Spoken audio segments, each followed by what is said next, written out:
Someone wrote into my show, said, Michael, if you could meet the devil, I said, I don't know, I probably have met the devil a few times. Don't wish I. Met him twice, You've met him twice? personally.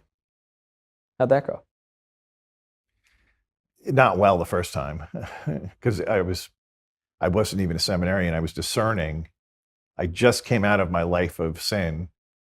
I joined Our Lady of Victory, like I mentioned, and this little old Polish priest who became my spiritual director. And I remember one day I went in and I said, this job is killing me because, it was a sales position. I was entertaining big shots at all fancy restaurants every night, drinking. I said, I can't balance this with trying to live this new life. It's not working. So he said to me, well, let's do this. Why don't you, for the next month, you can call ahead or go to the meet to the restaurant early and tell the bartender when you order a drink that it would be just club soda, no vodka. Hi, welcome to my YouTube channel. In this video you are watching, Reverend Father Daniel shares his experience in the city of New York, how he encountered the devil twice. Also in the course of the interview, Daniel shared his experience of how he encountered angels in the same New York. Stay and watch till the end of this video. You'll be hearing my own review about it. You would order it publicly and then they won't know. I said, I can do that. So he said, no alcohol for a month. So it's the middle of the day, it's like noon. I come out of the church and there's this beautiful, handsome man, custom tailored suit. And he's staring at me, which if you've ever lived in New York, you don't stare at people. It's pretty unusual. Very, like you put your eye, you don't, Yeah. It's almost an attack, like this, I'm being attacked now, I have to fight. And I just was like, weird. So I turned to walk towards my office and he runs up next to me and he grabs me by the arm. Again, no guys do that. No guy grabs somebody by the arm and is like escorting them. And he goes, let's get a drink. And I just had chills go up and down my body. And I said, get away from me. And then I turned direction and went towards my apartment because it was closer. And I got to my apartment and I walked through the doors and the doors closed behind me. And I looked out and he was just laughing at me. And it was like, whew. So he leaves and I run back to the church. I go, Father, let me tell you what just happened. What do you think happened here? What is this? He goes, I told you, you're going to have a target on your back. So you got to be careful. And I said, was that who I think it was? And he goes, sounds like it. Certainly seems that way. I mean, that was just no random person for sure. So that really, it's frightened me, to be honest. I was like, that I didn't sign up for this at all. And then a few years later, I was on a vacation visiting an old banker friend down in Miami. And she set up a whole luncheon at this place called Nikki Beach, which really isn't appropriate for seminarians or priests. Yeah. It's it's the glitterati, the high-powered, wealthy people. It's bottle service on the beach. Right. And I'm just like, I don't know how I feel about this. And the two girls to my right, I knew both of them. Sandra was hosting, and my ex-boss, Christine, was with me. And they start looking at this guy across over by the other end of the deck. Like, oh my God, look at that guy. He's so handsome. My guy's beautiful. And all of a sudden, Sandra's like, oh, he's coming over here. And I turn and I look, and it's him. It's the guy. It's the one that wanted to get the drink. Only now he's like shirtless in a bathing suit, and he walks up and he goes, "What are you doing here? I thought you were going to be a priest." And he goes, "This is my territory. You shouldn't be here." And both the girls got flipped out. They were like, they had the scare mechanism, Like the face that I'm making right now. yeah, literally like danger, Will Robinson. And Christine's like, get the check. And she threw money down. She's like, we're out of here. And we left. But like when those things happen, God allowed it, Yeah. right? So for me, I felt like I wasn't supposed to be there. And God was letting me know, you have no place going to places like that anymore. Don't do that again. Right. The devil, whether he wants to be or not, it can be a tool of Absolutely. God. You know? Absolutely. He's not more powerful than God. He's nowhere near as powerful as God, and his own will be foiled in God's providence ultimately. And the fact that you had these friends there who saw it, who reacted that way, who can attest to it. It wasn't just you had a daydream or something.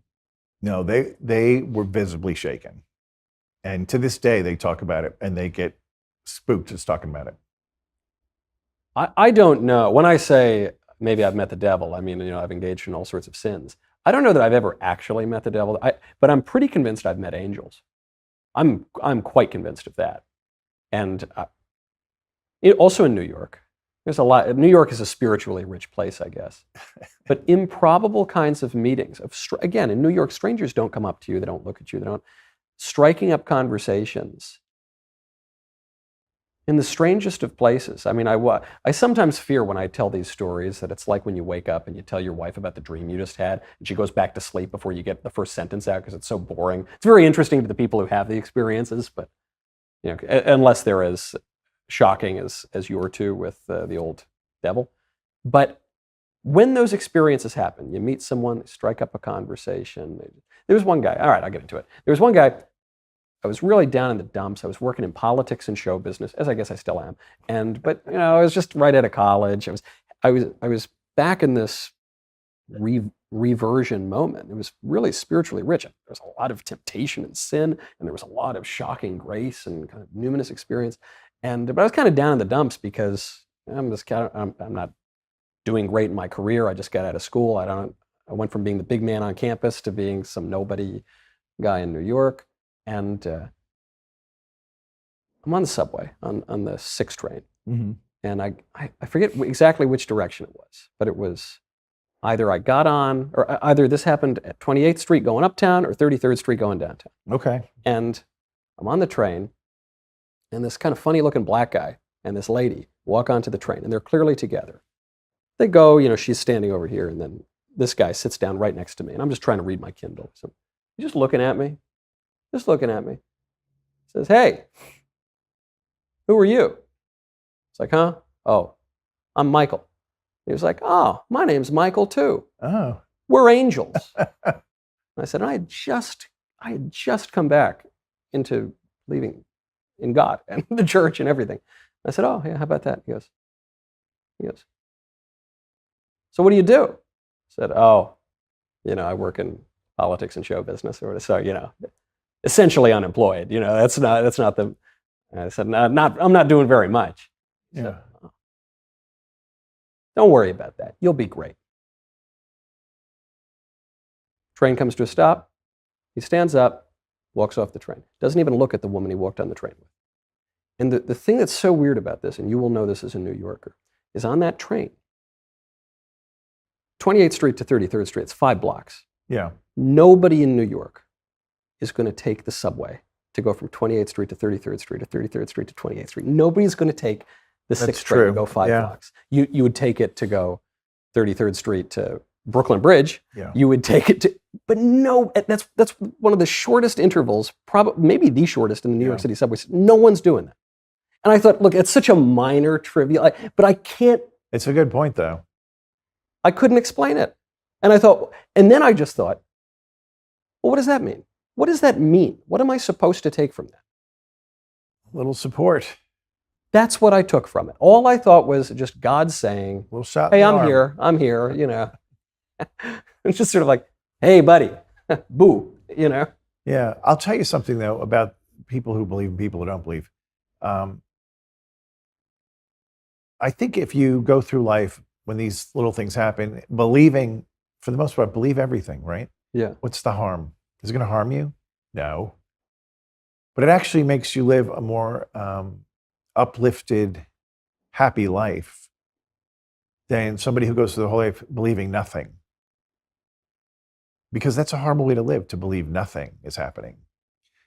It's almost like there's 2 strains of thought about how you interact with the world, especially in New York. Yep. You can believe everybody's out to get you, and occasionally somebody's nice, or you can believe everybody's basically nice and occasionally they fail you. Yeah. It's so much better to live thinking everybody's basically pretty good and 1 or 2 people are going to get you, and it's okay, I'll deal with it. Yeah. But to think everybody is out to get you, then every moment of your life is in defense and attack mode. That's no way to live. Yeah. I know people that their marriages are like that. Like they're in a marriage where they feel like they're in a battle all the time. And I'm like, Yeah, I do. It's not going to. You're not going to make it. You Yeah. can't go that long in that really kind of a stressful zone without somebody giving up. What an amazing interview, and a very, very educative one for every Christian out there. From the experience of Daniel and the experience of Michael, we can see God's word come in play in the book of Hebrews chapter 13 verse 2 that says, "Be not forgetful to entertain strangers, for thereby some have entertained angels." Also, if you look into God's word in the book of Matthew chapter 25 verse 36 to 40, you would see Jesus saying that, "I came to you when I was sick. I came to you when I was hungry. I came to you when I was naked, and you clothed me, and you fed me, and you gave me shelter." And they asked him that, "Father, when did you come to us?" Then Jesus said to them that the moment you do this for the least of you, that is the moment you do this for your brothers, you've done it to me.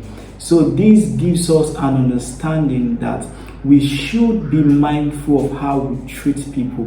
We should be discerning of the way we treat people, because unknowingly to some persons, they've entertained angels. So I want us today to be very, very, very intentional and be careful of how we treat people around us. Do well, subscribe, like, and comment. God bless you.